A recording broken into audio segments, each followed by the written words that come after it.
Si quelqu'un est, excusez-moi d'utiliser ce mot, un pas sans don, ce serait moi-même. Je ne me suis jamais considéré comme une personne douée, mais plutôt comme quelqu'un qui manque de dons. Depuis toujours, j'ai eu l'impression de ne pas posséder de talent particulier, ni de capacité vraiment remarquable, et je me suis toujours vu comme une personne tout à fait ordinaire, sans aptitude exceptionnelle. Amen. Oui.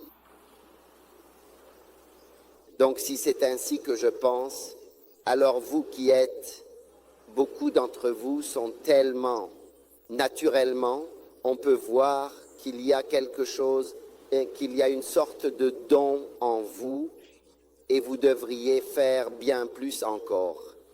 Amen. Maintenant, utilise le don s'il te plaît, ou alors perds le don. Utilise le don ou perds-le. Utilise le don ou perds le don. Quel don? Le don de Dieu. Wow. Maintenant, le don que Dieu vous a donné ici à la First Love Church, n'est-ce pas? Ce sont véritablement des choses surnaturelles qu'il vous a accordées. Amen. C'est le don en vous qui vous rend beau. Amen. Dans le domaine de l'esprit, c'est ce que Dieu t'a donné qui, en réalité, te rend véritablement agréable. Tu vois, tu sais, cela te rend plus agréable. Lorsqu'une mariée est présentée lors du mariage traditionnel, on vient vers elle avec des cadeaux. Et ces cadeaux t'embellissent, te parent et te rendent encore plus belle. Quand Jésus est né, ils sont venus, eux aussi, avec des cadeaux. Amen. Des cadeaux de jolis présents qui font que la personne n'est pas sans don. Ouais. Et cela embellit et rend la personne concernée encore plus agréable. C'est à cause de ton don que tu peux, toi aussi, prendre ta place à la table. La Bible dit qu'un don fait de la place. Oui, amen. Pour un homme. Amen. La Bible dit qu'un don fait place à un homme. Waouh. Écriture.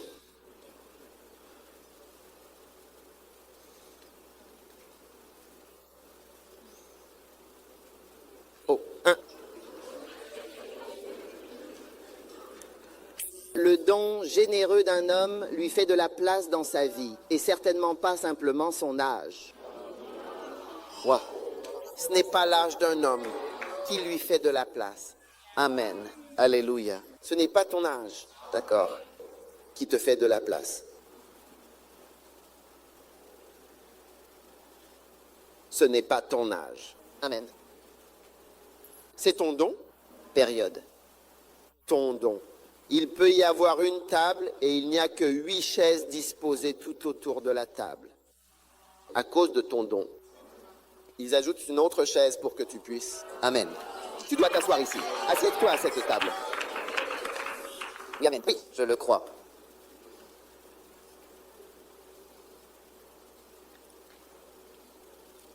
Il n'y a pas d'amour sans don. D'accord. Il n'existe pas d'amour sans don. D'accord. Dieu t'aime. Cela le pousse à te donner un don. Amen. Et l'amour d'un homme pour une fille le poussera à offrir un cadeau. Amen. Amen. Oui. C'est bien. Nous avons une chanson, dépenser de l'argent. Dépense d'argent?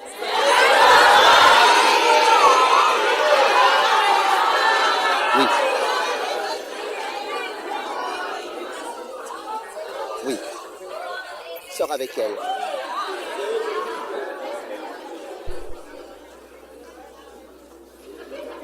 C'est donc précisément de ce don dont je parle lors de cette convention. Amen. Et c'est ce don précieux qui te fait prendre ta place. Waouh. Ce n'est pas ton âge. Si tu dois suivre ton don et le don de Dieu, tu peux être très jeune et une tante t'appellera papa. Alléluia. Quelqu'un qui pourrait t'avoir mis au monde t'appellera papa. Et toi, tu l'appelleras ma fille, tante Teresa. Par le don. Par le don. Oui, tu diras, Ma fille, eh bien, tante Teresa et mon fils, oncle Jones. Alléluia. Oui, oui, tu diras, mon fils, oncle Jones est là. Répétez. Oui. À cause des dons. Donc ce n'est pas une question d'âge. Ce n'est pas une question d'âge. Ce n'est pas une question d'éducation. Que tu prennes ta place ici, ou que tu prennes ta place à la table des ministres. Ce n'est pas une question d'âge. Ce n'est pas une question d'année. J'ai été là, mais c'est à cause des dons que je suis. Je suis là où je suis à cause du don, mais pas à cause de mon âge. En fait, au Ghana, la plupart des pasteurs charismatiques ont la soixantaine. Je n'ai pas encore 60 ans. Mais eux, ils ont tous la soixantaine, ils sont tous plus âgés que moi. Oui, ce sont mes aînés. Mais ce sont des personnes avec qui j'ai des relations et je prends ma place à la table, non pas à cause de mon âge, mais à cause du don. Oui.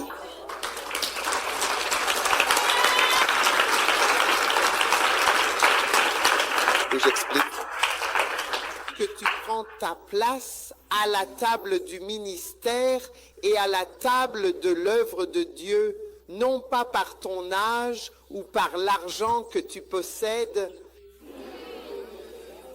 mais par le don de Dieu. Et donc, dans ce camp, nous vous encourageons vivement et sincèrement à utiliser le don. À utiliser le don, et plus tu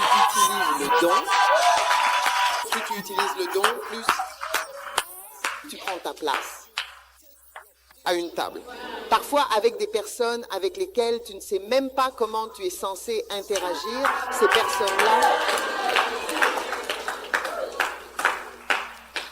Tu me suis? Gloire à Dieu.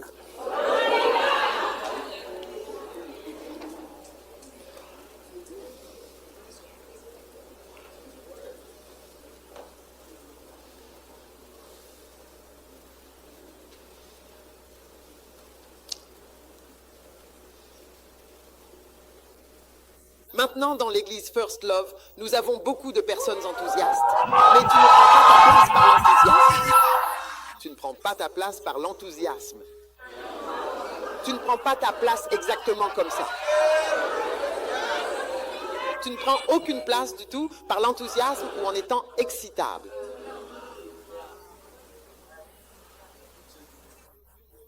Tu n'occupes pas vraiment une position importante et une place très importante. En étant heureux, ou en étant excité ou facilement excitable, ou en dansant, tu ne prends pas une place importante parce que tu danses. C'est agréable de danser, c'est agréable de chanter, c'est agréable de faire toutes ces choses.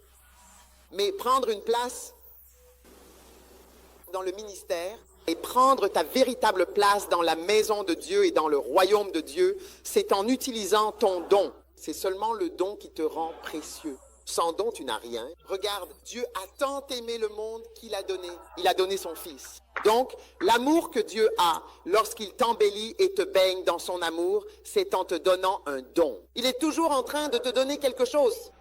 La Bible dit qu'il a donné des dons. C'est donc tellement important pour toi de te lever et d'utiliser le don.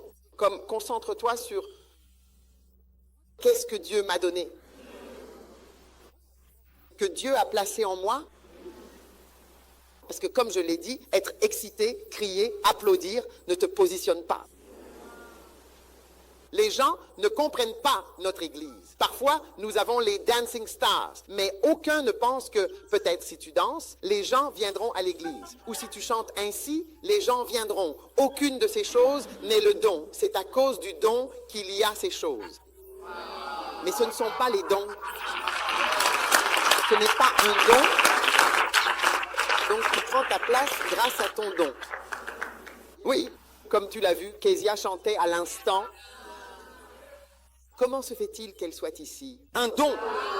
Un don te permet de prendre ta place. Tu écoutes? C'est ton don qui te permet de prendre ta place. Amen. Vous savez, chacun ici doit vraiment se lever. Amen. Amen. Et prenez votre place grâce au précieux don de Dieu. Le don que Dieu a pour vous, offert avec amour. Amen. Amen.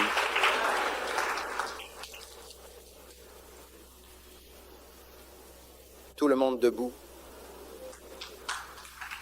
Retournez à vos places, debout là où est votre siège.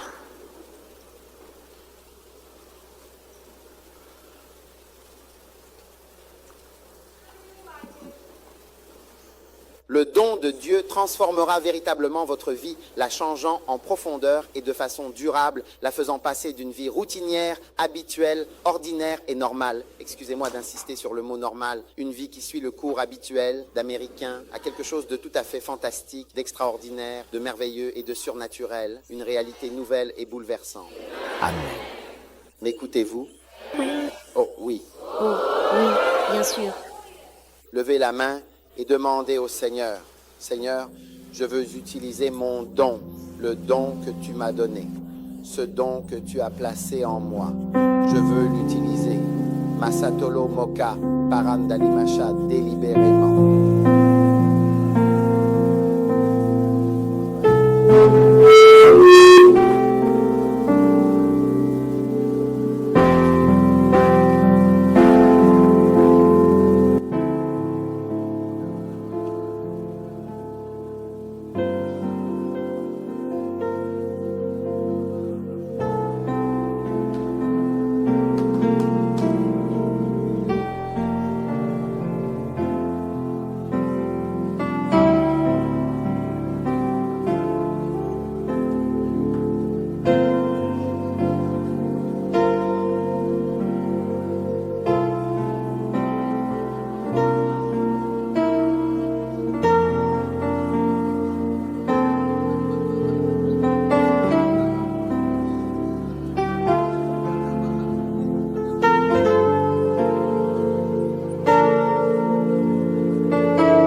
Père, nous sommes dans la joie aujourd'hui.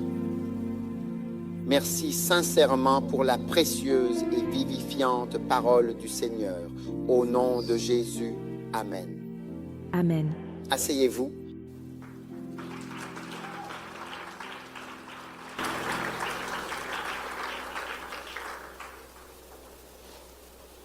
Le premier épître aux Corinthiens, chapitre 10. Maintenant,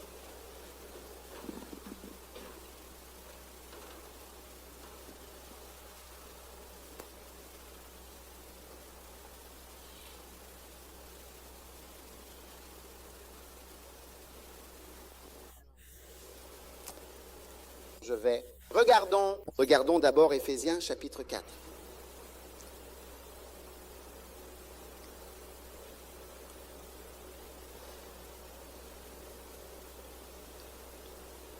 Verset 10. Celui qui est descendu, c'est le même qui est aussi monté bien au-dessus de tous les cieux, afin de remplir toutes choses.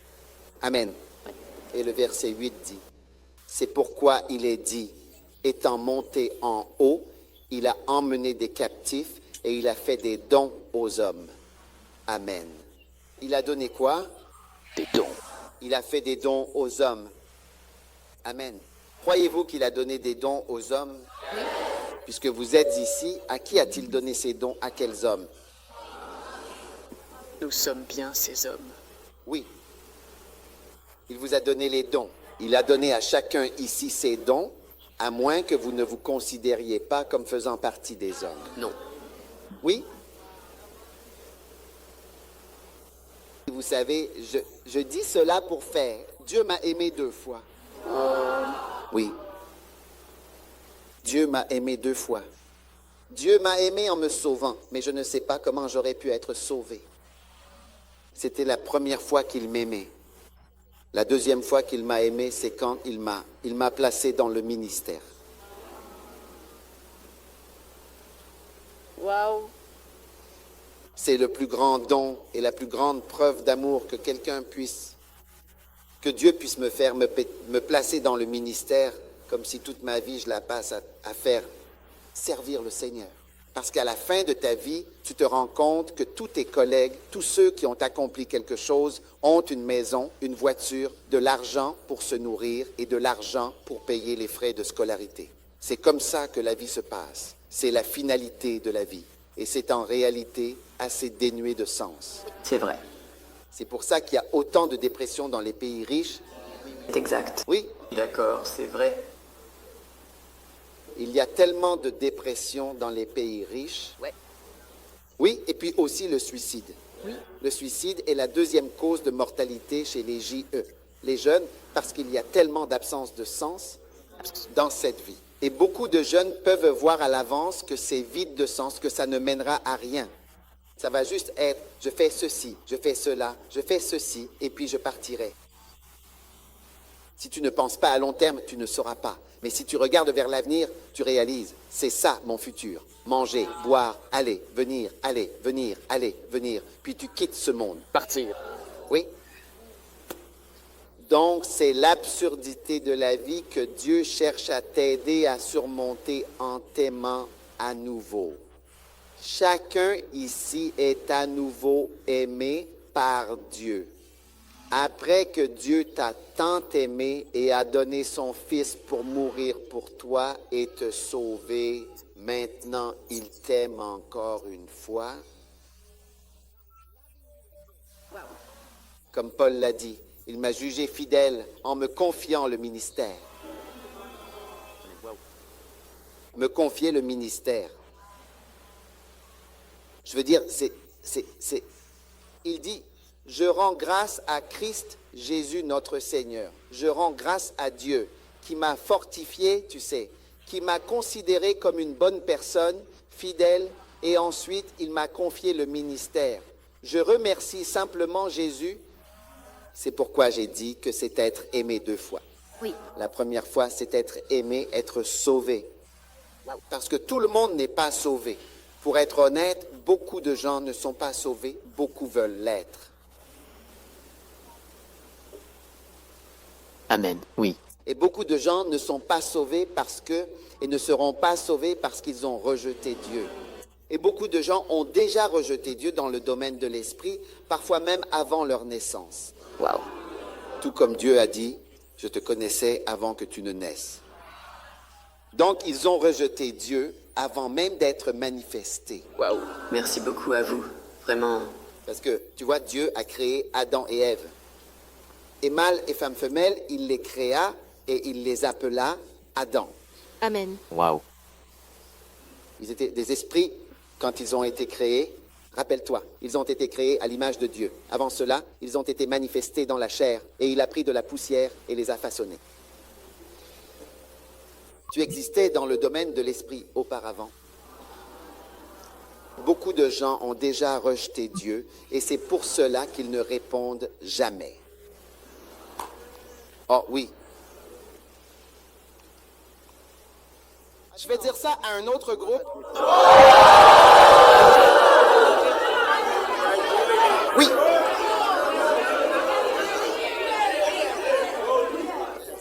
Asseyez-vous.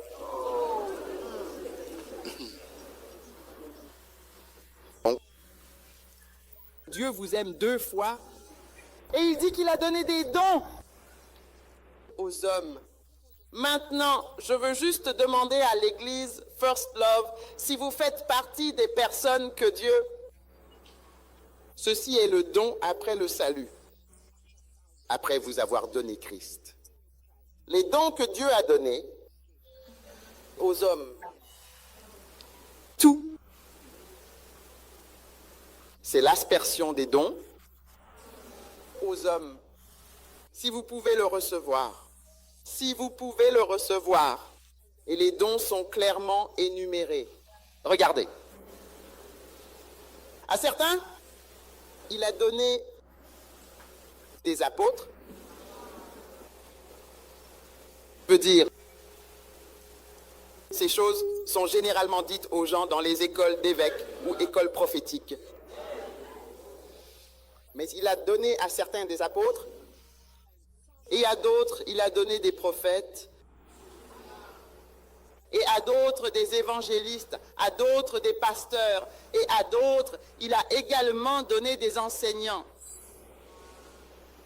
Je veux dire, à moins que vous ne pensiez que ces choses devraient être prêchées ou enseignées à un autre groupe. Mais je vais vous dire à quel groupe cela doit être prêché. Combien veulent savoir? Le groupe est juste là. C'est écrit dans Éphésiens, chapitre 4, verset 8. Le groupe qui est défini comme les personnes qui devaient recevoir ces 5 effusions de dons est mentionné là. Il dit en effet, c'est pourquoi il est monté en haut. Il a emmené des captifs et il a donné des dons aux Africains.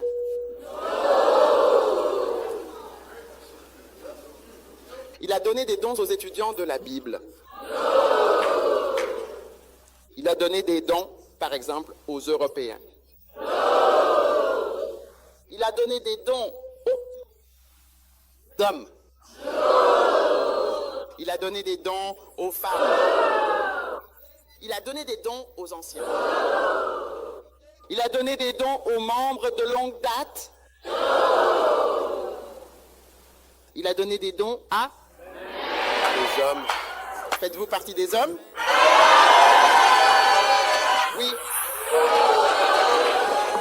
Cela signifie que parmi nous tous ici, si tu peux le recevoir, un ou plusieurs, mais alors, que se passe-t-il exactement dans ce cas-là? Un ou plusieurs, 2. Ces personnes, d'accord, un ou plusieurs de ces cadeaux, d'accord, doivent être donnés à toi. Oui, une fois que tu es inclus dans les dons faits aux hommes. Oui. Une fois que tu es inclus dans ce groupe appelé les hommes, alors, avec moi?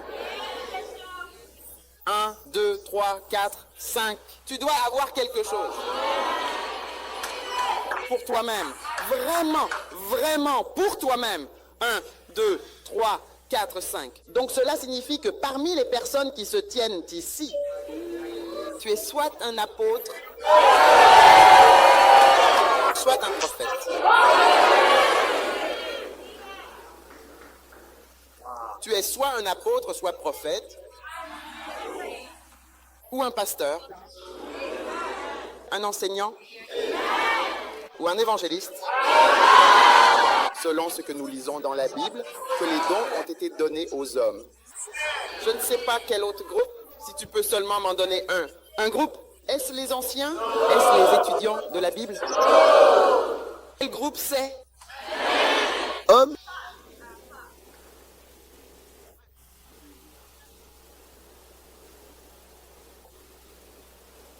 Donc cela signifie que chacun ici, soit tu es un évangéliste, tu es un pasteur,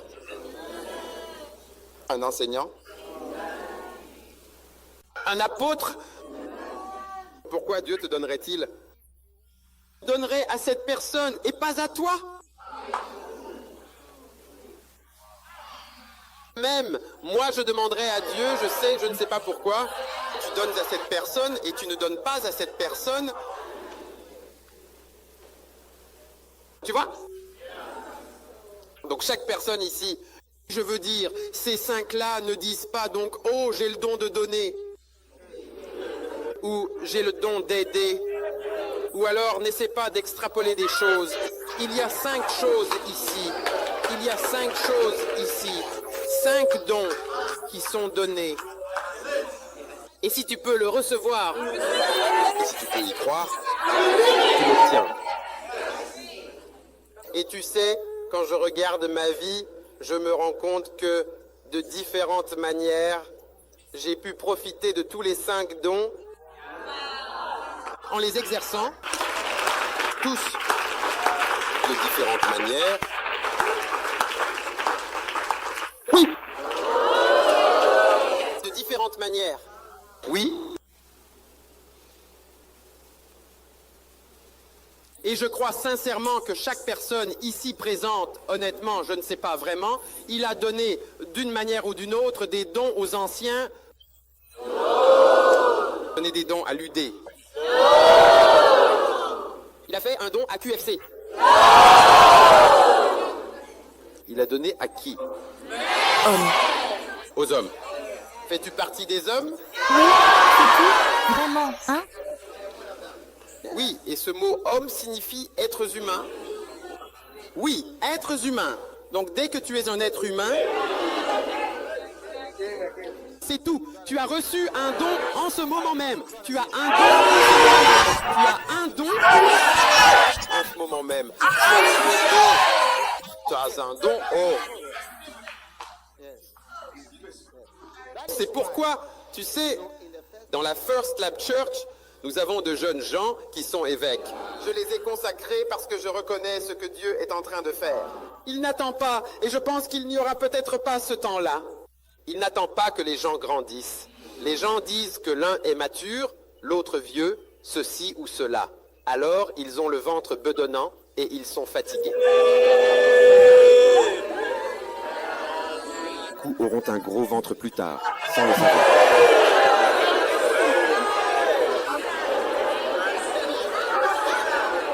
Écoutez, vous connaissez cette histoire, il y avait un bébé hippopotame. C'est comme ça qu'on dit? Hippopotame. Et elle a demandé à sa mère, « Maman, pourquoi ta bouche est-elle si grande ?»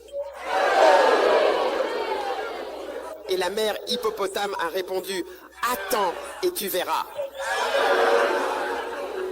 Tu sauras pourquoi ma bouche est si grande. Oui. Je me tiens au milieu des apôtres. Oui, je me tiens au milieu des apôtres. Je me tiens au milieu des pasteurs. Je me tiens parmi les enseignants. Je marche près des évangélistes. Je suis près des prophètes. recevant le nom de Jésus. Oh oui! Je veux dire, je suis entouré d'apôtres. Je suis entouré de pasteurs. Je suis entouré d'enseignants. Je suis entouré d'évangélistes. C'est sans exagérer incroyable. C'est incroyable. Je veux dire, c'est l'amour de Dieu pour les hommes, les êtres humains, les femmes humaines. Après les avoir sauvés, c'est l'amour qu'il a pour eux. L'amour de donner des dons. Et ne dites pas, oh, j'ai le don de coiffer les cheveux, ou j'ai le don de la coiffure, ou de faire les ongles, ou j'ai le don de maquiller. Et ça, c'est pour préparer les gens à leur mariage. Et ça, c'est mon don. N'importe quoi. Ce n'est pas dans ces 5 dons. Mon don, c'est de jouer du clavier. Non. J'ai un véritable don musical. Je parle ici des 5 dons qu'il a donnés aux hommes, aux êtres humains. Oui. 5 dons qu'il a donnés aux êtres humains. Oh, j'ai le don de la foi. Enseigner en classe? J'enseigne la physique? J'enseigne la biologie. J'ai le don d'être professeur de biologie. J'ai le don de la menuiserie.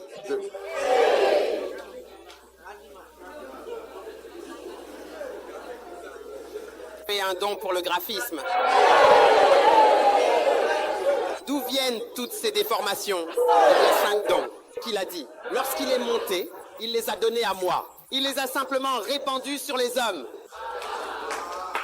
Oui. Don de la photographie, il n'y en a pas. Il n'a pas donné ce don.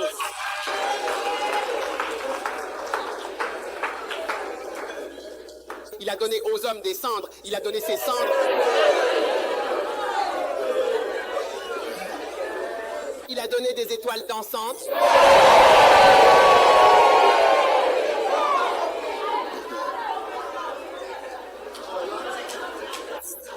Non, moi-même, je suis franchement étonné de ce dont je parle, de ce que je dis. Je vous lis la Bible.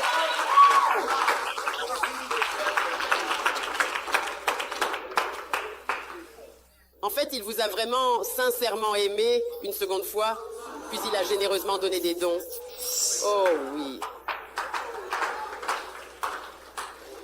Je veux dire, apparemment, quelqu'un est venu dire merci pour le don. Quel était le cadeau? Ah bon, j'ai reçu des nouilles, je ne sais pas. Tu dis, eh bien tu m'apportes une longue lettre pour me remercier des nouilles. Je ne t'ai pas donné de nouilles. Tu es peut-être allé déjeuner? Ils ont donné des nouilles. Tu essaies de faire croire que j'ai offert des nouilles ou de l'indomie. C'est pas si dingue de les dire.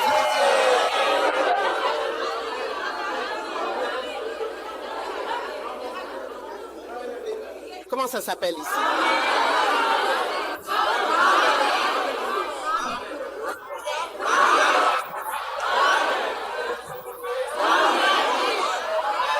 Comment ça s'écrit? Ramen. Des nouilles, ramen. Vous appelez ça comment? Ramen? Des nouilles ramen ou juste ramen? Ah oui! Et tu me remercies pour des nouilles ramen, a-t-elle dit. Je n'ai jamais donné de nouilles ramen à qui que ce soit. Je sais, tu sais à quoi ça ressemble. Alors, de quoi Dieu se demande-t-il? Oh Dieu, merci infiniment pour le don de la photographie. Oh. Dieu, merci pour le don d'une étoile de la bande. Je ne donne des nouilles ramen à personne. Il me remercie et me regarde pour des nouilles ramen. Oh Dieu, merci pour le don d'être huissier. Je suis tellement heureux que tu m'aies oint comme un huissier, oint un chat. Seigneur, je ne suis pas chef de huissier. Je t'aime Jésus, mais Dieu est là, assis là, tranquillement, en disant, je n'ai donné que 5 dons. J'ai donné des apôtres, des prophètes. J'ai donné des prédicateurs. J'ai donné des évangélistes. Et j'ai donné des pasteurs. Et il me remercie pour les huissiers. Ils me remercient aujourd'hui pour le jeu de clavier, la guitare et la gestion du son. Seigneur, merci de m'avoir fait ingénieur du son et membre de l'équipe de louange, de m'avoir fait ingénieur du son. Le don d'ingénieur du son.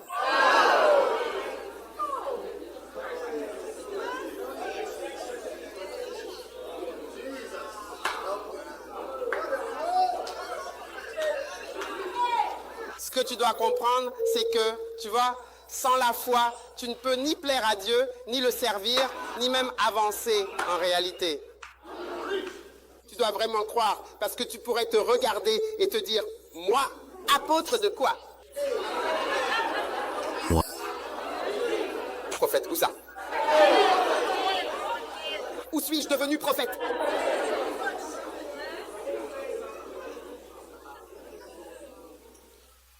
Moi, un pasteur? Comment pourrais-je être pasteur?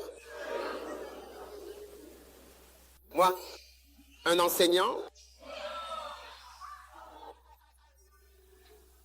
J'ai même parfois très peur et honte de me lever devant toutes les personnes présentes, en public, devant les autres.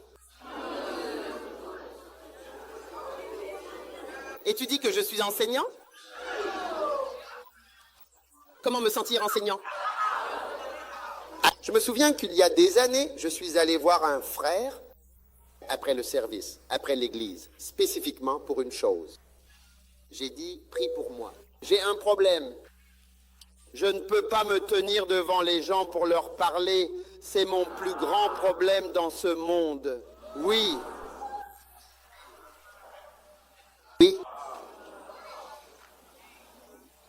Ceux d'entre vous qui connaissent le Ghana, il y a une église appelée Red Church. Je suis allé à une réunion de fraternité là-bas, je crois dans l'après-midi. Je suis allé le voir, je me suis agenouillé dans l'église. Il a imposé les mains sur moi et prié pour moi. C'est mon problème. Et tu dis que tu es appelé par Dieu. Et mon problème, c'était de me tenir devant les gens et de parler. Non, non. Regarde ce que je fais. Alors, il faut de la foi. Je veux dire, si je t'appelle apôtre, même moi je dois avoir la foi quand je te regarde. Viens, viens, viens. Tiens-toi ici. Comment tu t'appelles? Latine. Quoi? Latine? Latine. J'ai dit, cet apôtre, c'est Latina. Et voici la prophétesse Latina. Le pasteur Latina. Même moi, j'ai besoin de foi. Quand je la regarde, j'ai besoin de foi. Oui, parce qu'une petite fille, comment est-ce possible? Une prophétesse? Je vois un apôtre devenir apôtre. C'est incroyable. Mais avec cette foi-là, tu ne peux pas plaire à Dieu. Avec cette foi, tu ne peux pas. Tu ne peux pas avancer, mais nous marchons par la foi. Tu ne peux même pas faire cela. Cela veut dire que tu ne peux pas faire le pas suivant, à moins d'avoir la foi. Tu dois croire des choses. Tu dois croire beaucoup de choses pour servir Dieu. Tu dois croire des choses. Tu dois penser que Dieu dit la vérité, que d'une manière ou d'une autre, cela doit être vrai, et que d'une façon ou d'une autre, cela arrivera. Et d'une manière ou d'une autre, tu es soit un apôtre, soit tu as un don d'apôtre ou de prophète, et tu vois, c'est ton manque de foi qui te fait dire, j'ai le don de quoi? Photographie, c'est ça? Photographie. J'ai dit, non. Si je regarde ce gars et que je dis, c'est un apôtre, ton nom c'est quoi? Probablement pas. J'ai dit, voici l'apôtre Copina. Il ressemble plus à un photographe, un gouverneur, et tu as dit qu'il est dans le ministère d'assistance. Mais tu serais surpris de voir qui est cette personne debout ici, tenant cette chose que c'est, si tu peux le recevoir. C'est pourquoi, quand Jésus est descendu, le Baptiste est venu. Et Jésus a dit, si vous pouvez le recevoir, c'est Élie. C'est difficile, Élie. Qu'est-ce qu'Élie? Il a dit, si tu peux le recevoir, à toi. Et c'est pourquoi Jésus n'arrêtait pas de dire, vous êtes d'en haut, vous êtes d'en bas, d'en haut, vous êtes familier, vous ne savez pas beaucoup de choses. Et je crois, je ne sais pas combien de personnes sont ici aujourd'hui, mais je crois que s'il y a 200 personnes ici, s'il y en a 500, je me tiens au milieu de 500. Soit des apôtres, des prophètes, des pasteurs, des enseignants et des évangélistes, c'est la vérité. Et si vous mourrez sans accomplir cela, vous ne pourrez vous en prendre qu'à vous-même.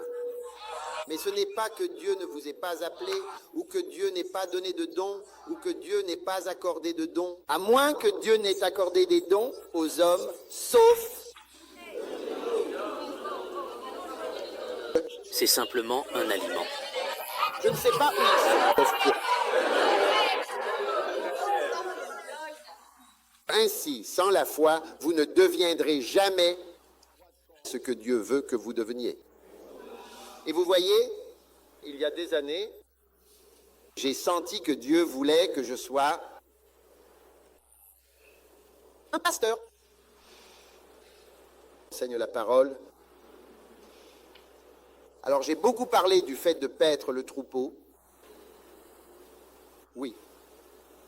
Et en tant que jeune, très jeune, je m'intéressais à la conduite du troupeau. Je cherchais des gens et j'ai appris tout ce que je pouvais à ce sujet.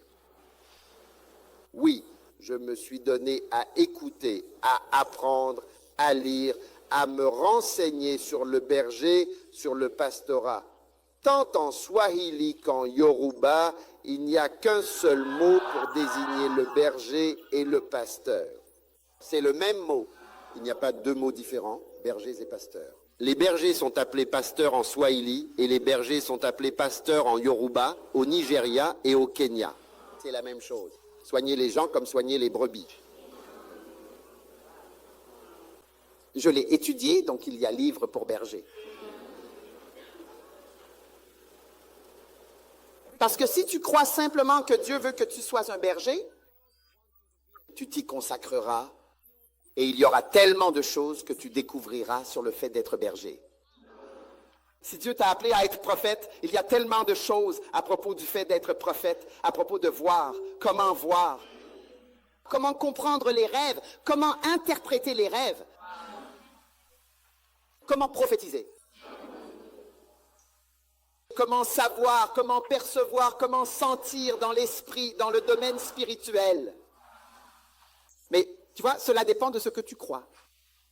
Dès que tu commences à croire que l'une de ces choses est vraie, dès que tu commences à croire qu'une seule d'entre elles est vraie, cela, c'est soit une personne, soit un pasteur, soit un enseignant, soit un évangéliste, soit un prophète. Dès que tu commences à croire,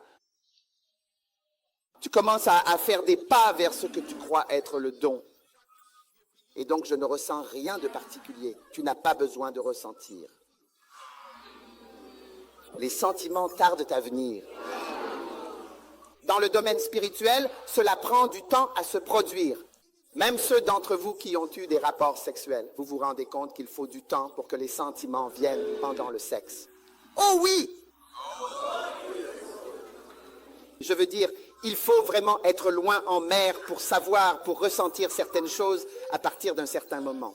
Il faut être, je veux dire, un vétéran. Oh oui! C'est vraiment loin en mer, trop loin de la terre ferme. Les sentiments mettent du temps à venir. Les sentiments viendront, puis les sentiments repartiront. Oh oui, c'est pourquoi beaucoup de personnes mariées ne s'intéressent pas au sexe. Parce que même si les sentiments venaient, ils repartaient très vite. Ah oui. Croyez tout ce que nous disons? Ce sont des conseils. Oui?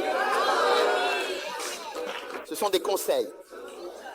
Oui. De la même manière qu'il faut du temps pour que les sentiments viennent et repartent, il faut du temps pour ressentir quelque chose dans le ministère. La vérité est la vérité, la réalité est la réalité. Oui, mais il faut du temps avant d'avoir le sentiment d'être un pasteur. Il faut beaucoup de temps avant que vous puissiez avoir le sentiment que je suis un apôtre. Il faut longtemps même pour ressentir que tu es un prophète. Mais que tu le sois ou non, c'est ce que tu es. Si tu as du désir sexuel, tu as des rapports sexuels. Que tu aies des sentiments ou non, les sentiments prennent du temps à venir. Parfois, cela peut être douloureux. Je crois que je ne parle pas à la bonne personne. J'ai dit...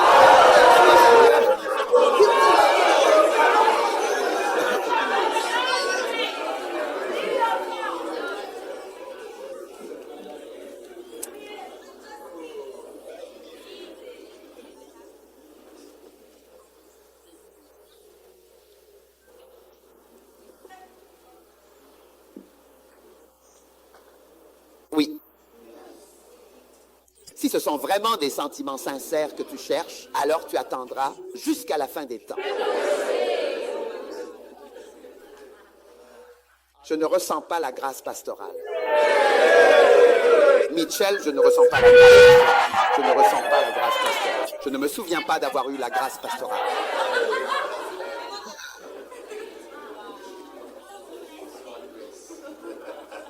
Je ne ressens pas vraiment l'onction prophétique. Tu ne ressens pas, toi non plus, le prophétique. Tu vois ce que je veux dire? Une fois, je regardais Benny Hinn et il allait prêcher là-dessus.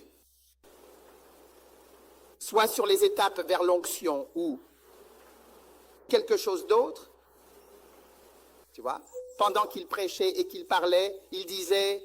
Il a commencé à leur demander s'ils allaient déjeuner ou quelque chose comme ça. Il disait qu'il avait faim. Tu vois, j'étais surpris. Je me disais que je ne savais pas que dans ce milieu, oh, le sentiment que tu attends, c'est celui d'un prophète, le sentiment d'un pasteur. Donc cela peut t'arriver, mais tu seras surpris de voir que cela prend autant de temps. Mais si tu crois, la foi est l'assurance des choses que tu espères. Donc, alors que je suis ici à te dire que Dieu a donné des dons aux hommes, tu dois espérer. Espérer fortement que tu feras partie de ces personnes à qui Dieu donne des dons.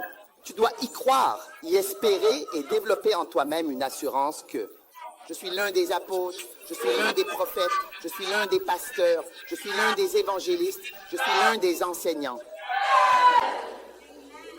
Oh oui. Et vraiment, vous verrez que dans ce groupe ici, dans les 10 prochaines années à venir environ, les gens se demanderont, alors d'où viens-tu? D'où viens-tu? Comment as-tu pu devenir ce que tu es devenu? Comment fais-tu toutes ces choses? Tu n'es qu'une femme. Je veux dire, tu n'es même pas, enfin, comme, tu sais, un homme avec une femme et 3 enfants et tout ça qui fait je ne sais quoi. Tu n'es qu'une fille célibataire. Et moi, tu l'es. Eh bien, alors des hommes qui sont tes oncles, viennent et tu les appelles mon fils. Mon fils, l'oncle Tom est là et l'oncle Tom dit, et oncle Tom, tu es le bienvenu. Et mon fils, oncle Tom, tu es le bienvenu. Ma fille, Tata, Maria, et elle est bien plus âgée, c'est l'amie de ta mère. Tu l'appelles ma fille. Waouh. Oh oui.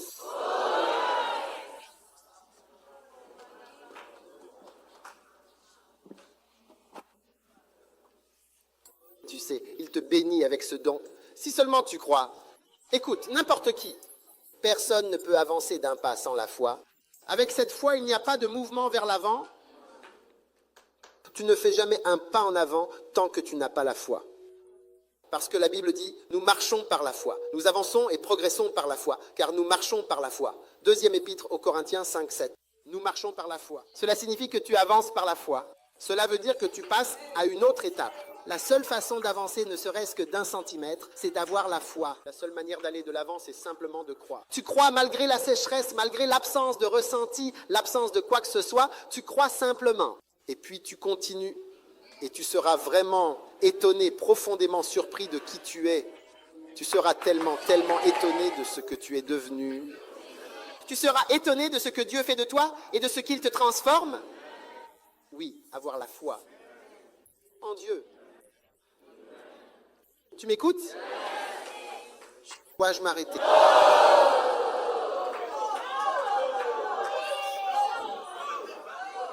Oui?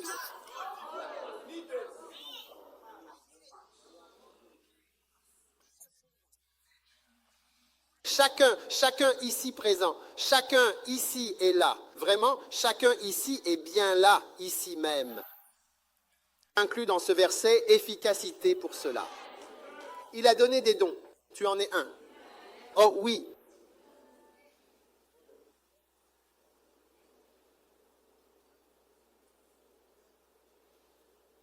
Tu es inclus. Ça se concrétise.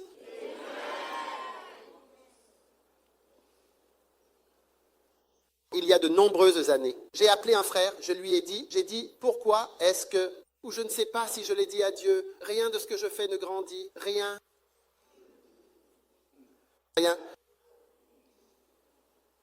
Rien ne grandit. Est-ce que ça a grandi? Ça a grandi. Mais moi, avant que ça ne grandisse, j'étais parmi ceux qui se plaignaient que rien ne grandit. Combien d'entre vous se sont déjà plaints que ça n'avance pas, hein? Est-ce que je parle aux bonnes personnes? Peut-être que je me parle à moi-même. Peut-être que je suis juste en train de rêver. Juste.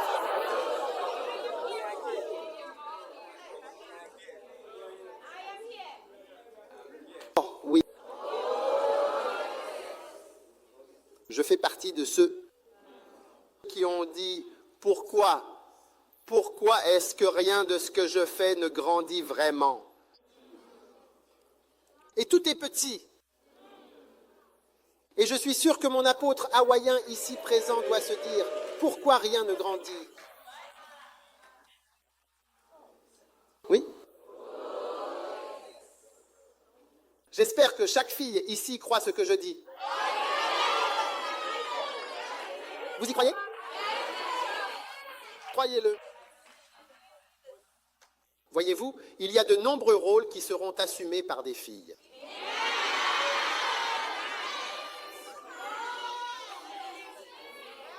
Il y a beaucoup de femmes à la fois mères et pères. Elles sont à la fois mères et pères. Je n'essaie pas de rendre les femmes heureuses, c'est vrai. Elles sont à la fois mères et pères, elles y sont obligées. Parce qu'il n'y a pas d'amant et il n'y a pas de père. Mais elles sont à la fois mères et pères. Et dans le ministère, il y a beaucoup de filles qui vont être obligées de se tenir debout clairement. En tant qu'apôtre, amen. Prédicateur, amen. Et enseignant, amen. Oh oui, oh, eh bien oui. Et si jamais tu te maries un jour, je t'apprendrai doucement à ne pas être un dragon. Hey.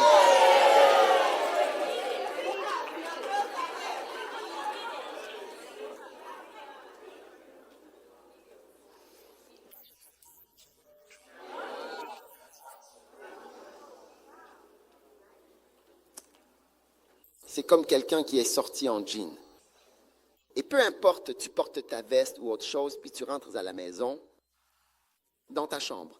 Tu ne portes pas ton jean et la veste que tu as utilisée pour aller à la banque, au bureau pour travailler. Tu ne le fais pas. Tu ne les utilises pas. Tu dois complètement te changer. Mettre des vêtements totalement différents, puis agir en conséquence.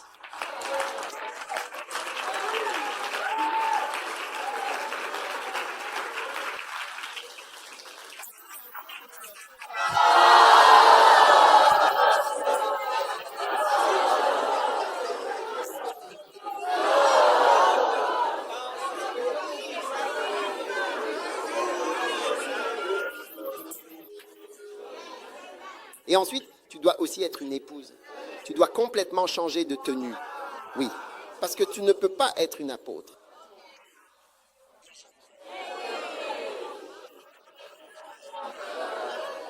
Il n'a eu besoin d'apôtre, il avait besoin d'une épouse.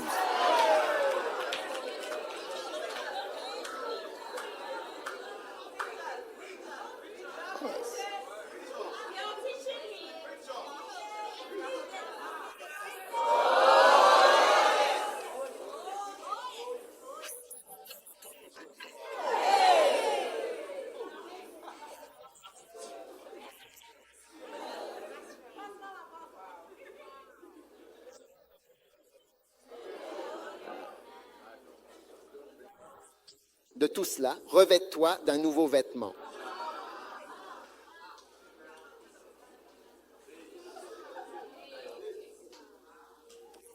Ce groupe ne comprend pas de quoi je parle.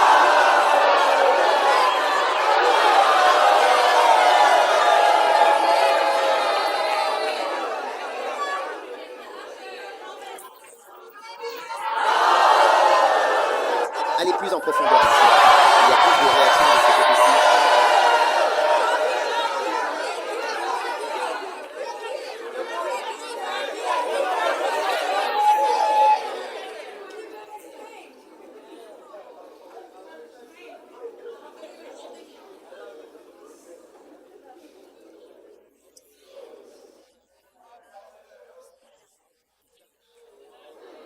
tous ces aspects différents.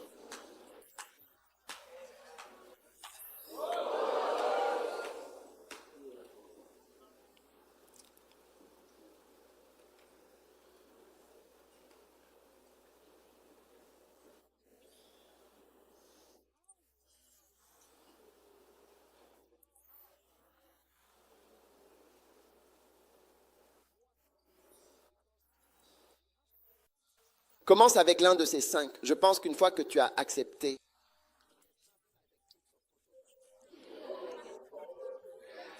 je suis sûr qu'il y en a, peut-être qu'il y en a, mais lorsqu'il faisait des dons aux hommes, il y en avait 5.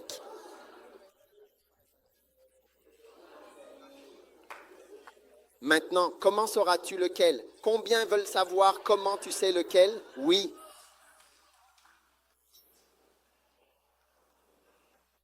Je veux paraître un peu effrayant.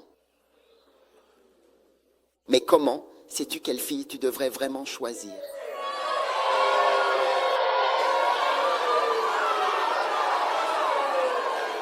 Oui, toi. Quelqu'un apporte une révélation. Oui.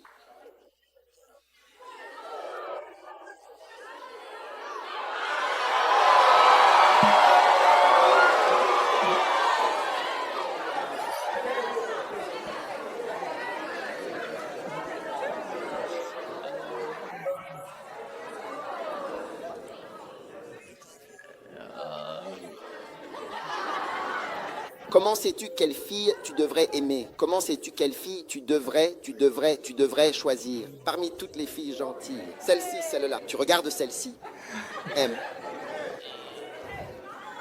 En fonction de sa foi dans le Seigneur.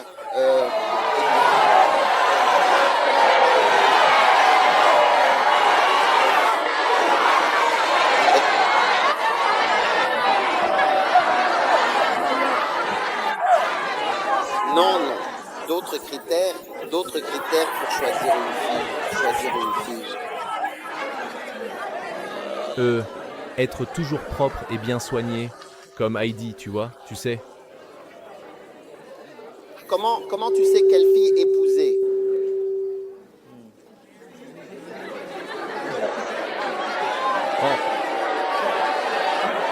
Je ne sais pas.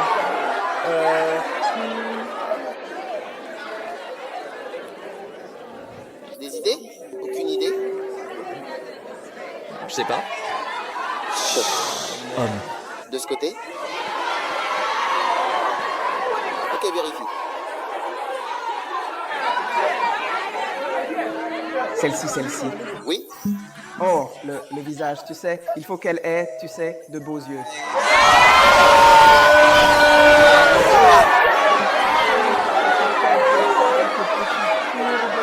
Et en même temps...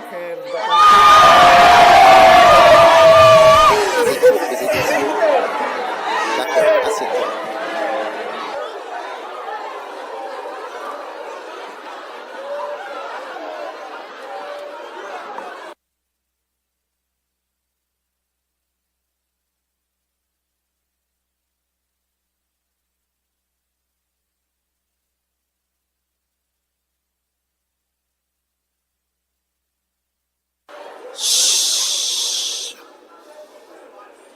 Des courbes et des yeux.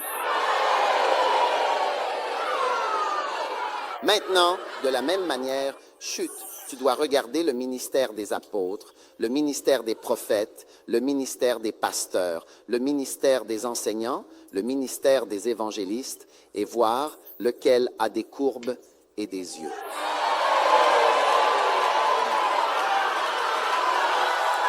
Je pense que je vais m'arrêter. Parce que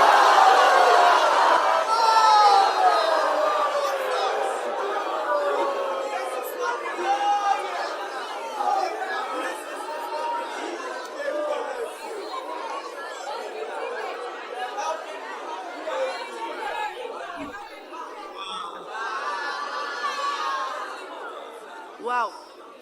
assieds-toi.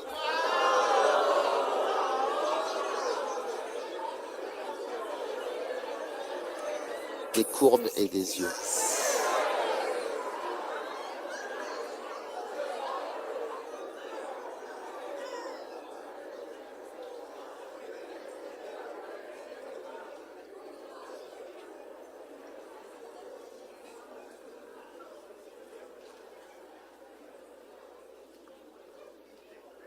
Maintenant, ce que ce frère ne sait pas, c'est que dans la science, dans la science de l'attraction, les courbes et les yeux sont des types d'attraction déterminés.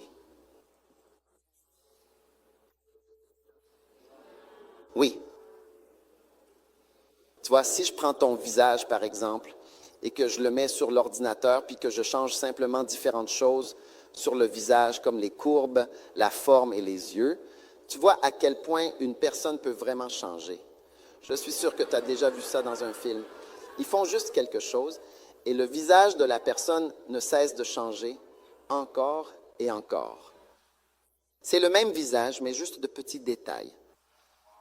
Et ce sont ces détails qui, scientifiquement, font que les gens remarquent selon ce qu'il y a en eux qui est attiré par cela ou qui est attiré par ce genre de choses. Oui, donc, il y a vraiment peu de choses, mais tu peux facilement comprendre pourquoi tu aimes quelqu'un. Oui, parce qu'il y a des personnes qui te paraissent simplement attirantes, sans avoir, je ne parle pas de désir, c'est juste que tu les remarques. Oui. Et la beauté, elle, se trouve dans les yeux de celui qui regarde. Cela signifie que chacun a quelque chose d'unique qu'il remarque en particulier. Et c'est pour cela que parfois, quand tu choisis un bien-aimé ou que tu choisis avec qui tu veux te marier, tu ne devrais pas vraiment demander à quelqu'un « il est beau » ou « il n'est pas beau ». Parce que la personne n'a peut-être pas l'œil nécessaire pour bien voir, comprendre ou apprécier pleinement ses courbes et ses regards particuliers. Alors, quand la personne se trouve dans cette situation, quand tu demandes « il est beau » ou « il n'est pas beau », c'est-à-dire est-ce qu'il est bien ou pas, la personne peut rester silencieuse et tu risques d'être découragé.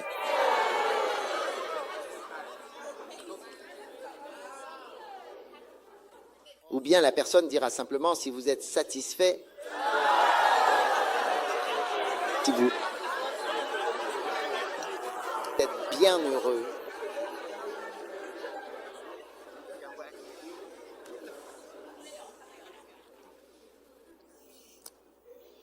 j'espère que je ne parle pas juste à moi.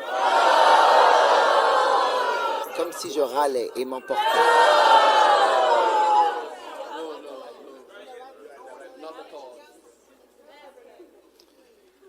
Et donc, tout le monde ici a remarqué certaines choses à propos d'un apôtre, à propos d'un pasteur, d'un enseignant, d'un évangéliste, d'un prophète.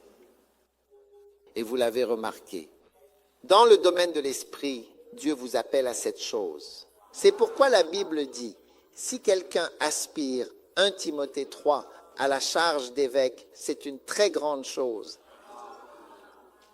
Dès que tu commences à désirer, tu vois, cela signifie que ton regard s'est posé dessus. Ton regard l'a choisi. Et aussi loin que je me souvienne, quand j'avais la vingtaine, ou peut-être même quand j'étais adolescent, mon regard s'est arrêté sur un pasteur. Vous voyez, j'étais attiré par Fred Price. Fred Price, vous savez, Fred Price, il est décédé pendant la pandémie. Oui, un pasteur à Los Angeles. J'étais attiré par lui. J'ai remarqué et j'étais attiré, même si j'écoutais Kenneth, mais il ne savait pas ce que c'était. Mais il était simplement attiré par ce qu'il faisait. Oui, je voulais être pasteur et enseignant, et il se présentait toujours. Pasteur et enseignant, Fred Cassé, Price et moi, toujours. C'était agréable. Je voulais dire pasteur et enseignant.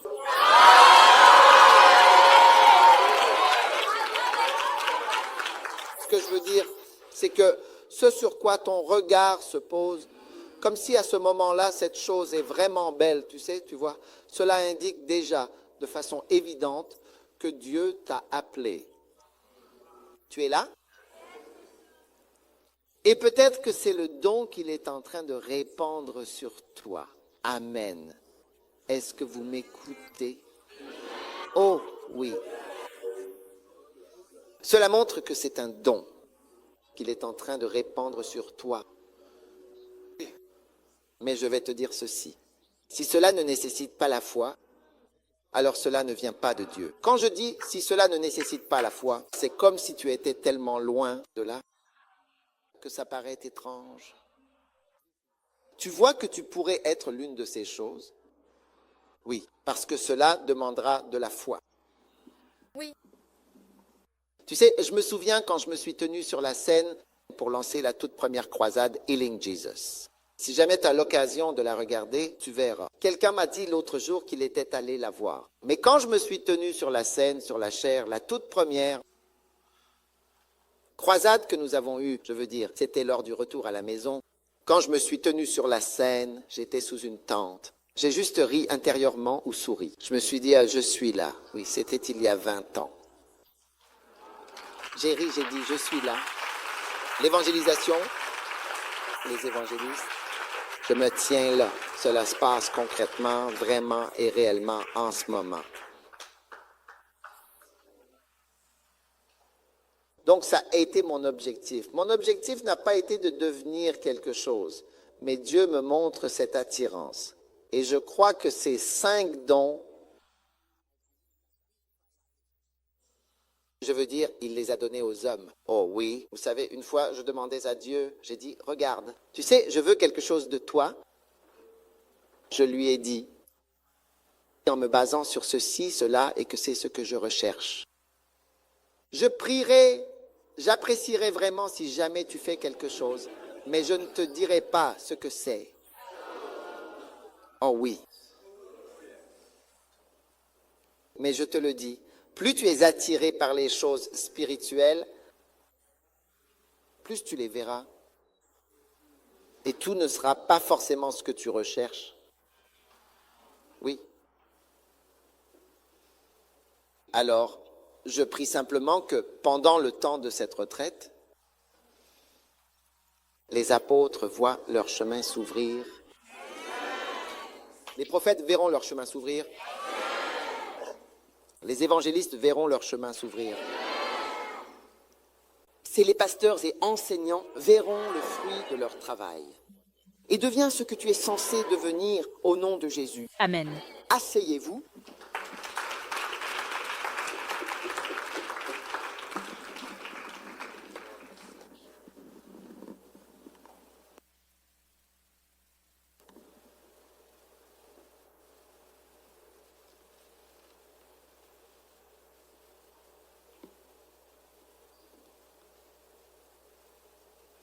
Maintenant, combien d'entre vous trouvent difficile de croire que vous puissiez un jour être l'une de ces personnes? Seulement 6 personnes. D'accord. Magnifique. Je ne vous en veux pas. Vraiment, je ne vous en veux absolument pas. Je ne vous en veux pas de ne pas croire parce que, vous savez, la foi, oui, la foi, c'est la qualité la plus importante, la plus essentielle dont vous avez besoin, la qualité qui compte le plus, celle qui est vraiment indispensable. Vous savez, récemment, ils ont fait un documentaire sur la façon dont le ministère a commencé. Nous l'avons diffusé pendant la pandémie, c'est ça. Quand je le regarde, je me dis que j'avais vraiment foi en cette chose que je fais. Je me dis, mais comment ai-je vraiment pu croire en tout cela? Wow. Je veux dire, il n'y avait rien et j'avançais. Oui, il n'y avait rien et j'avançais. C'est votre chance d'exercer la foi et aussi d'utiliser la foi tout simplement, vraiment. Vous savez, une fois, j'ai eu une expérience, vous voyez, avec certaines personnes. J'avais confiance en ces personnes. Oui, je leur faisais confiance. Je les aimais. Je les appréciais. Je travaillais avec eux. On faisait différentes choses. Puis un jour, j'ai découvert qu'ils étaient déloyaux ou traîtres, ou peu importe. Puis l'un d'eux a dit, « Oh, je suis tellement désolé pour ceci, pour cela et pour tout ça. Donne-moi une autre chance. » Et j'ai dit, bien sûr, je peux te donner une autre chance, mais il faut de nombreuses années, il faut beaucoup de temps pour prouver cela, pour prouver quelque chose, pour vraiment prouver ce genre de choses, ça prend des années, cela demande du temps. Et j'ai dit, à mon âge, il va te falloir encore 20 ans pour prouver que tu m'aimes.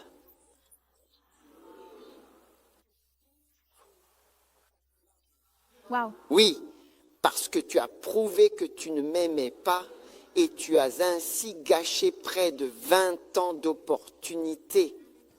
Disons 20 ans.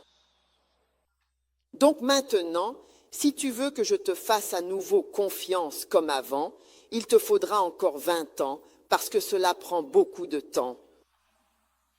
Et malheureusement, la vie est tout simplement passée. Et je ne sais pas vraiment si nous aurons encore à l'avenir 20 ans pour prouver quoi que ce soit, parce que la vie, elle, est tout simplement passée.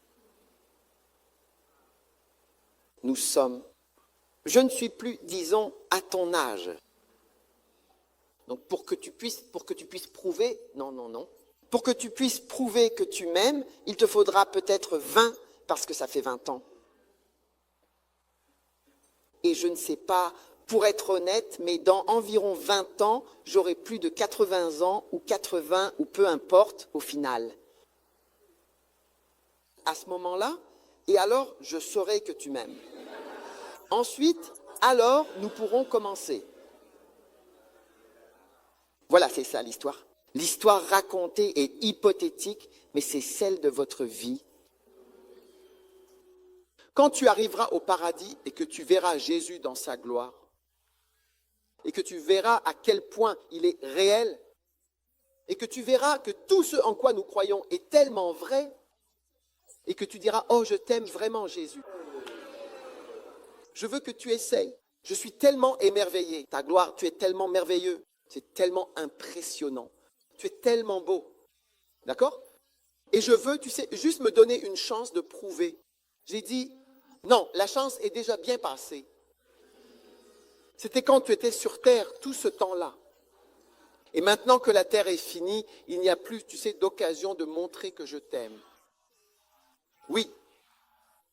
Donc, quand je regarde aussi ce gars, ou bien ces gars, tu vois, je dis, tu m'aimes, n'est-ce pas?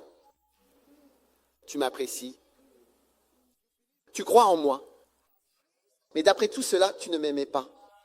Tu ne croyais pas en moi. Tu ne m'as pas montré cet amour. D'accord, je vais te donner une seconde chance. Mais la vérité, c'est qu'au moment où on aura passé les 20 ans, j'aurai 80 ans. Je ne sais pas si je serai encore actif dans le ministère et si j'aurai besoin de tes services ou de ce que tu as à offrir. Donc tu as perdu ta chance. Maintenant, tout le monde va découvrir que Jésus est glorieux, que Jésus est magnifique, que Jésus est réel, que le ciel est réel. Ça doit être réel. Nous avons toutes misé là-dessus. Nous avons misé toute notre vie là-dessus. Oui, et tout le monde va découvrir que tout est vrai. Mais quand tu le découvriras, tu diras, je t'adore Jésus. Je t'adore Jésus. Tu es grand, merveilleux. Il dira, s'il te plaît, relève-toi, relève-toi. Tu m'adores Jésus. Tu m'aimes, tu crois en moi. C'est facile de croire quand tu vois. Alors c'est la seule chance, la seule et unique chance que tu as de croire aux choses, de croire encore. Et c'est quand tu crois, c'est vraiment quand tu crois, c'est quand tu crois. Quand tu ne peux pas voir, c'est là que tu peux montrer que tu crois à quelque chose. Mais quand tu peux voir, il n'y a rien à prouver à Dieu. Tout est là. Tu vois, un jour Stevie Wonder est venu dans notre église et tu sais, il était en bas dans le bureau avec moi et tout ça. Mais c'est quand il est venu, quand on a eu un service à l'église et qu'il était là, et on s'est dit, pourquoi il ne jouerait pas ou ne chanterait pas quelque chose avant de partir? Parce que, je veux dire, on ne sait pas quand il reviendra. Alors il est monté sur scène, il a joué, et il a chanté quelque chose. Quand il a joué, tu vois, la grandeur de Stevie Wonder ne réside pas dans le fait qu'il soit peut-être un meilleur pianiste que ces gars ici. Tu comprends? C'est comme s'il était meilleur au piano que tous ces gars-là. Mais la grandeur de cet homme réside dans le fait qu'il ne peut pas voir. Tu vois? Et puis toi, tu sais, qui peut voir? Eh bien, tu n'arrives même pas à jouer les notes correctement. Tu vois ce que je veux dire? Et toi qui peux voir, tu peux voir ça. Tu t'apprêtes à jouer un do dièse. Mais en fait, tu ne sais même pas ce qu'est un do dièse, ou un ré dièse, ou un sol dièse, ou un sol bémol. Mais lui qui ne peut pas voir, c'est ça qui le rend si grand, c'est qu'il ne peut pas voir, mais il peut faire. Donc la raison pour laquelle nous serons plus élevés que les anges, c'est que nous avons été placés dans un monde où nous ne pouvons pas voir. Donc alors que nous faisons de grandes choses pour Dieu, ce qui est grandiose, c'est que nous ne pouvons absolument pas voir. Et Dieu ne donne que rarement des aperçus. Du monde réel, tu vois, ceci n'est pas le monde réel. Comment cela pourrait-il être le monde réel si tu étais Dieu et que tu créais un monde? Pourquoi ferais-tu un monde physique qui n'est pas le monde réel? Quel est le monde réel? Et resterais-tu dans un monde irréel? Y as-tu déjà réfléchi? Eh bien, si tu étais Dieu, pourquoi créerais-tu un monde qui serait le monde réel? Et lui, Dieu, resterait dans l'esprit, en tant qu'être spirituel, dans un esprit, dans un monde spirituel, et resterait esprit pendant qu'il fait de toi un humain, un être destiné à être dans le monde réel. Or, ceci n'est pas le monde réel. C'est le vrai monde, là dehors. Oui, il nous en donne rarement des aperçus de ce monde-là. C'est pourquoi, quand quelqu'un a une chance de voir, d'entrevoir le domaine de l'esprit et de voir certaines de ces choses, c'est un véritable trésor. Et pour quiconque il accorde ces aperçus, nous sommes toujours curieux de savoir qu'est-ce que le Seigneur a montré et qu'est-ce qu'il montre. Oui. C'est pour cela, par exemple, que Kenneth Hagin était si important pour moi. Parce que j'étais curieux d'entendre ce que Jésus lui avait dit, de savoir que Jésus est réel, qu'il l'est. Il s'est assis et a parlé avec lui de son ministère pendant 2 heures. Oui, et il lui parlait simplement de son ministère, de ce pourquoi il l'avait appelé. Et que Jésus peut s'asseoir avec toi, rester avec toi et discuter de ton travail et du ministère qu'il t'a confié, te dire quoi faire et répondre à certaines questions. Je veux dire, c'est fantastique, mais c'est rare que de telles choses nous arrivent. Oui, vraiment, oui. Donc c'est très important. Tu sais qu'il faut avoir la foi, tu sais, et je te dis simplement, aie la foi qu'il y a un vrai don. Qu'on ressente ou non, qu'on ressente ou non quelque chose, il suffit d'avoir la foi. Dès que tu as la foi et que tu y crois, tu as déjà fait un pas en avant, le pas suivant. Et c'est aussi pour ça que j'ai dit, c'est ce qui t'attire. Reinhard Bonnke m'a toujours attiré, toujours. Dès le premier jour où j'ai entendu parler de lui, je l'ai vu. J'ai toujours été, Reinhard Bonnke est mort maintenant. Il m'a toujours attiré. Il a été merveilleux pour moi. Dieu m'a fait l'aimer. Dieu m'a fait être attiré par lui. Dieu a mis en moi l'envie d'aimer ce que je vois. Oui, oh oui, c'est pour ça que je te demande, comment sais-tu qui tu dois épouser? Parfois, je vois des gens qui disent, oh, recommande-moi juste quelqu'un, j'épouserai cette personne. Et je me demande, je dis, et...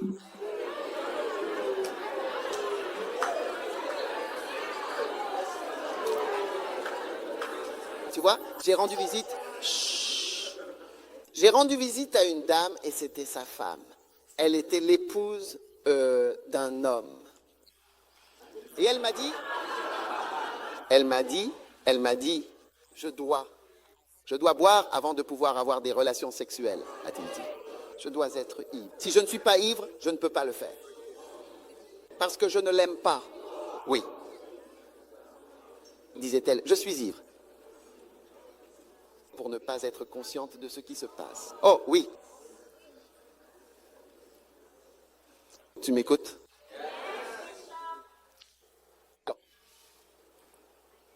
J'ai besoin que tu aies foi. Que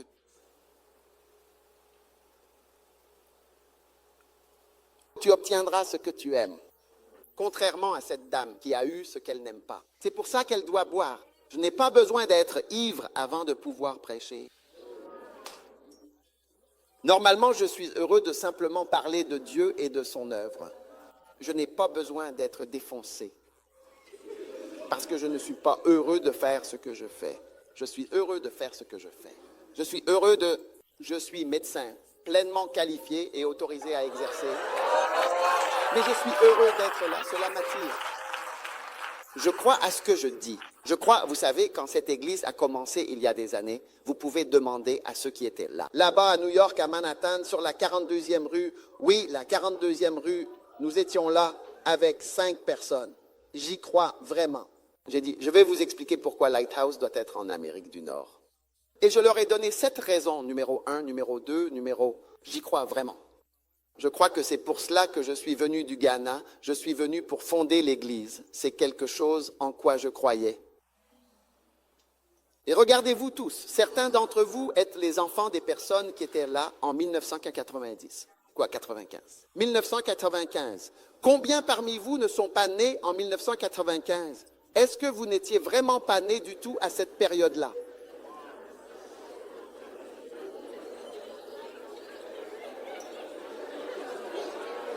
Levez la main si vous n'étiez pas là en 1995. Combien d'entre vous avaient moins de 5 ans? Soit n'étaient pas nés, soit avaient moins de 5 ans. Oui. Oh oui.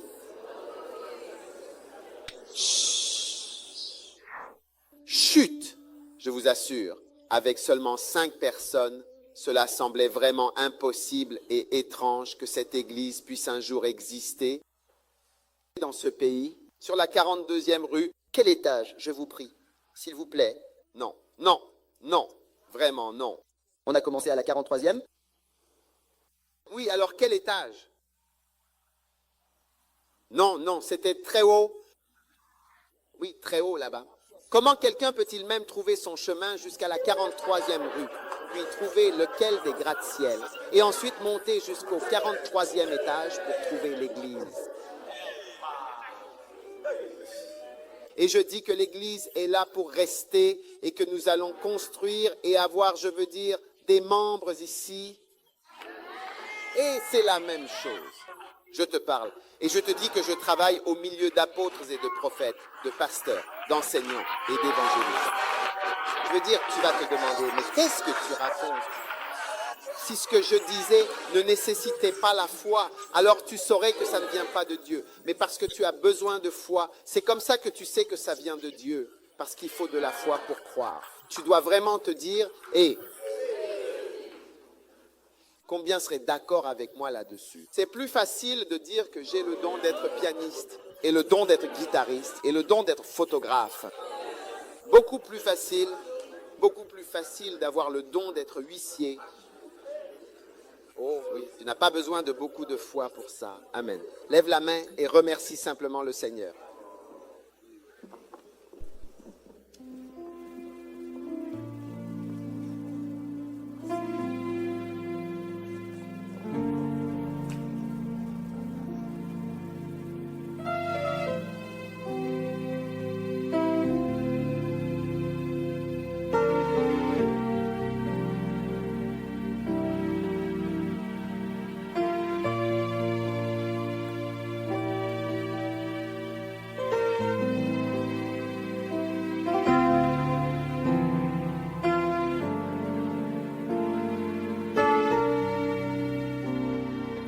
Père, je te remercie pour l'assemblée extraordinaire qui est ici à cette retraite.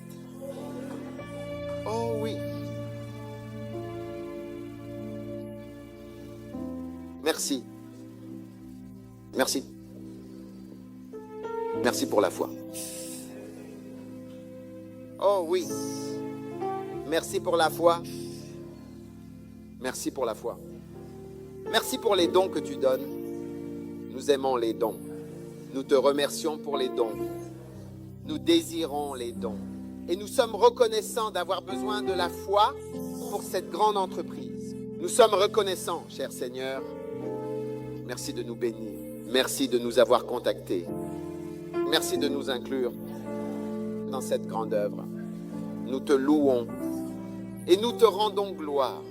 Au nom de Jésus. Amen.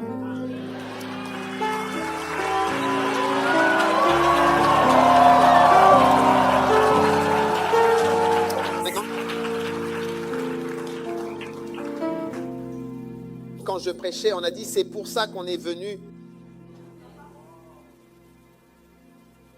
C'est exactement ce qu'il faut dire. J'ai entendu quelqu'un dire, tu nous enseignes, nous écoutons. C'est exactement ce qu'il faut dire. Oui, j'ai entendu quelqu'un dire, nous le voulons, exactement ce qu'il faut dire. Continuez à dire ce qu'il faut et la chose continuera à venir vers vous.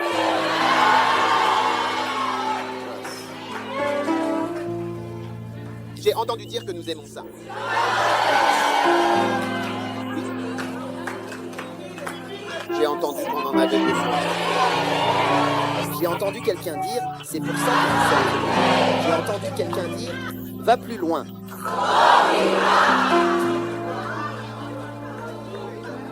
J'ai entendu quelqu'un dire, c'est de la sagesse. C'est Dieu. Continuez à dire les bonnes choses. Oh oui. Parce que vous êtes des apôtres, des prophètes, des pères.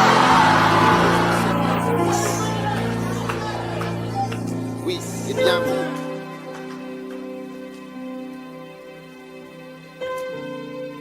Vous savez,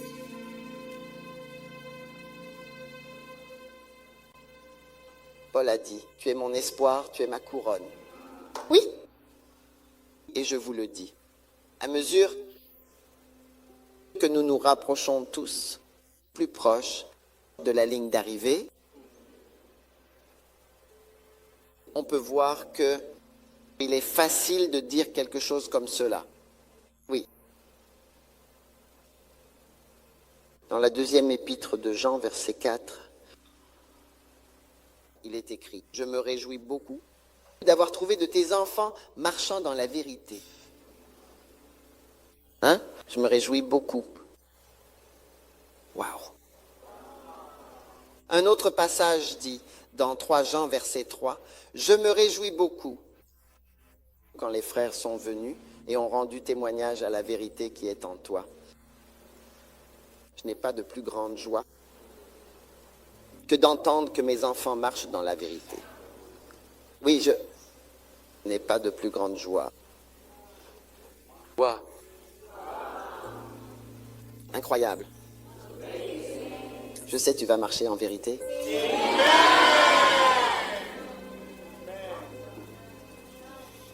Tu sais, quand tu marches dans la vérité et tu aimes Dieu et tu fixes ton cœur avec attention sur ce qu'il veut et sur ce qu'il te donne, toutes les choses terrestres que les gens vouloir et désir, tout cela ne représente plus rien pour toi. Tu sais, depuis que je sers le Seigneur, je veux dire, j'ai vu des choses qui paraissent fantastiques aux yeux des gens. Des hôtels, je ne sais pas dans quel hôtel, je n'ai pas. C'était 5 000 $ la nuit. Oui, 5 000 $ la nuit. Tu sais, quand je dis 5 000 $, donc je ne sais pas si ce n'est pas... Pour moi, c'est beaucoup d'argent. Je ne sais pas, peut-être... Oui, bien sûr. Ce n'est pas beaucoup d'argent pour toi, mais...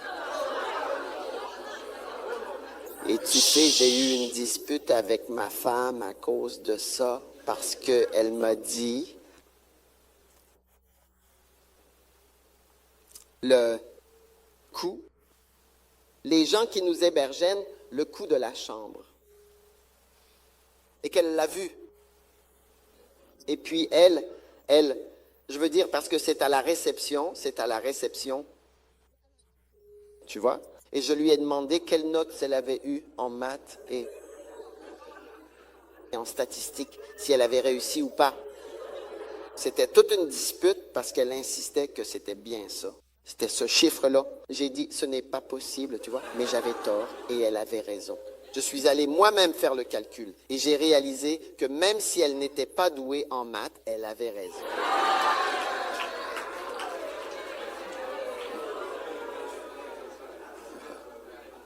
Je les ai tous vus. Oh oui.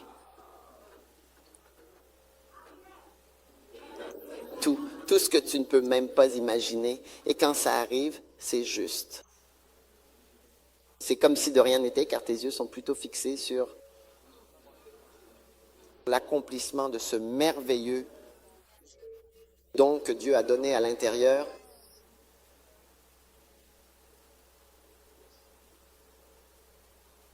Incroyable. Je me tiens au milieu, c'est pourquoi ici je vois et j'entends dans le domaine de l'esprit. Je me tiens au milieu des apôtres, je me tiens au milieu de grandes personnes. Oui, debout, en effet, au milieu des apôtres. Je me tiens au milieu des apôtres. Oui, un apôtre est envoyé. Envoyé pour bâtir des églises, envoyé pour prêcher, envoyé pour enseigner, envoyé pour accomplir l'œuvre. Debout parmi les prophètes.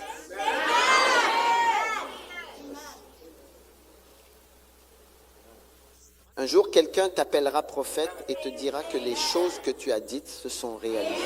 C'est la raison pour laquelle cette personne t'appelle prophète. Les choses que tu as dites se sont réalisées. Tous ces produits. Oui. Et tu dis, moi, un prophète, ton amour. Oh oui, ton amour, c'est moi, un prophète. Cela se passe, c'est pratique au nom de Jésus. Asseyez-vous.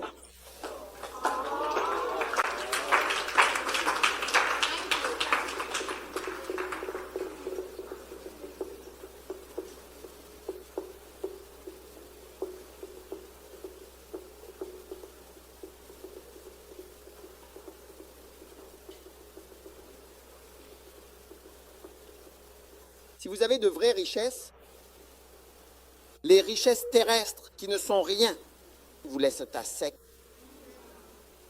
Et ils ne vous attirent plus parce que vous avez la vraie chose. C'est pourquoi je ne fais pas les choses pour l'argent. Oui, vous me voyez rarement faire quoi que ce soit qui ait un avantage financier.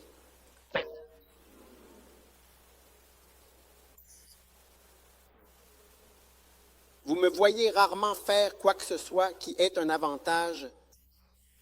Il y a un avantage à le faire. Oui, c'est incroyable. Et pourtant, malgré cela, il n'y a rien que Dieu ait retenu depuis le début. Quelqu'un l'a envoyé. La première fois, quelqu'un a envoyé un jet privé pour me chercher, pour que j'aille prêcher. J'étais dans ce jet privé. Nous volions à toute vitesse. Oui, parce que dans le jet privé aussi, dans le privé, ils ont aussi un écran qui montre la vitesse, la distance et l'endroit où vous allez. Vous êtes assis là. J'ai dit, waouh, c'est incroyable. C'est comme si tout ça ne représentait rien pour toi. Oui. Oui. Tout ce sur quoi les gens ont mis leurs espoirs et leur vie, ça devient comme de l'herbe pour toi. Au contraire, tu marches simplement, je te le dis. Je préférerais, l'une des choses les plus importantes pour moi, c'est d'accomplir mon ministère apostolique, comme la construction de mon Église et l'établissement de l'Église. C'est pour ça que je suis ici. Je ne suis pas ici pour une autre raison. Je veux que l'Église soit établie et forte, et encore plus forte en Amérique. Oui. Encore plus grande. Oui, c'est la raison pour laquelle je suis ici. Oui, je suis ici.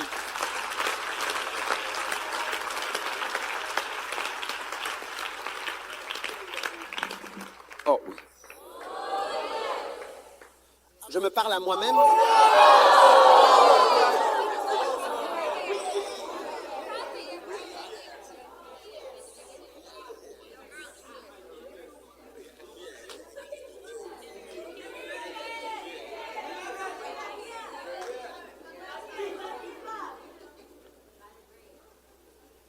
Dites, parlez.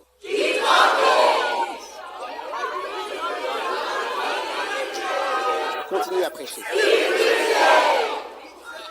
Dites, atteins-moi, atteins-moi. Dis, tu m'atteins, tu m'atteins.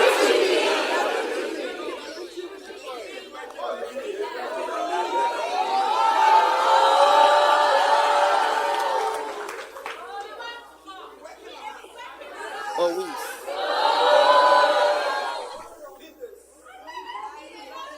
L'église ici va être étonnée, tu sais. Quand nous avons commencé l'église en Suisse, la première branche à Genève, la toute première branche de notre église, aujourd'hui, le fils, c'est l'un des fils de l'un de ses premiers membres. C'est lui l'évêque. Nous avons un évêque du premier amour. Oui, c'est lui. Sa mère et son père sont toujours dans l'église. Oui, sa mère et son père sont toujours dans l'église et à la First Love Church de Genève. Le pasteur est le fils de l'un de nos présidents en vie. Oh oui. Donc en Amérique, vous voyez, certains d'entre vous, les gens vous verront, ils diront comme ça, ils le feront. Ils t'appelleront prophète Jean ou pasteur intel ou apôtre machin. C'est quoi? Et c'est mon garçon, ils ont dit. Un petit garçon, c'est quoi si je te le dis? Mais ce n'est pas une question d'âge. Tu prends ta place à la table à cause du don, pas à cause de ton âge. Parce que la Bible nous donne la raison pour laquelle les gens prennent leur place à la table. Le don fait de la place. Donc même lorsqu'il n'y a pas de place, il n'y a que 8 chaises, 3 ici, ça fait 6, une ici, ça fait 8. Et tu es venu à cause de ton don. Peux-tu te pousser un peu? Peux-tu te pousser un peu? Prendre une chaise, prendre un chèque? Et ils se sont arrangés, combien l'ont déjà vu, ils ont réorganisé et ajouté quelqu'un à la table et cela. Quelle en est la raison? C'est le don. Et je vous ai donné les 5 dons. Pas de don de photographie, pas de don de vidéo, don d'assurance. Ingénieurs du son, vous tous, ingénieurs du son, et vous tous, les gars de la sécurité, écoutez très attentivement. Garçons et filles, parce qu'aujourd'hui, on ne fait même plus la différence entre garçons et filles. Et vous voyez, de la même manière, tout comme cela se fait dans un certain domaine. Dans le domaine de l'Église aussi, cette distinction, le garçon et la fille. Nous devons l'enlever. Hommes et femmes, c'est simplement chrétiens et oints, apôtres et prophètes, ainsi que pasteurs et enseignants. Ce n'est pas une question de filles ou de garçons.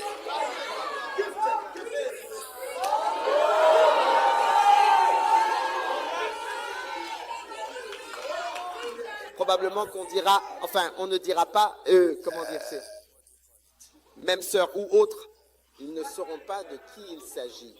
Oui, tu dis juste, enfin, la prophétesse ou le prophète est là, Masata, mais le don est arrivé.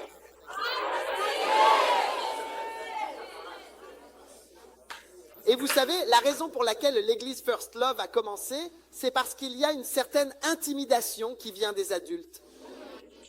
Parfois, quand tu vois un adulte, tu sais que cet adulte-là, quand ils ont dit 1995, es-tu né? Et tu réalises que tu n'étais pas, non seulement tu étais jeune, mais tu n'étais même pas né. Donc à cause de cela, tu es intimidé. C'est pour ça que nous avons créé le premier groupe après, parce que dans l'église First Love, tu n'auras pas facilement des gens qui te demandent en 1995, tu étais où? Car tout le monde n'était pas là en 1995.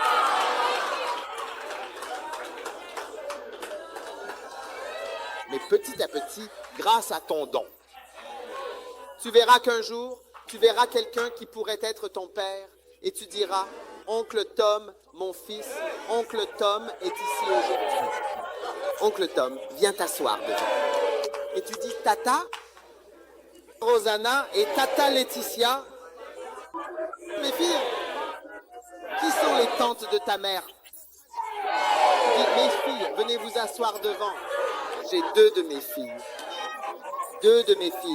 qui sont des tantes et un fils qui est un homme. Ils sont tous assis devant.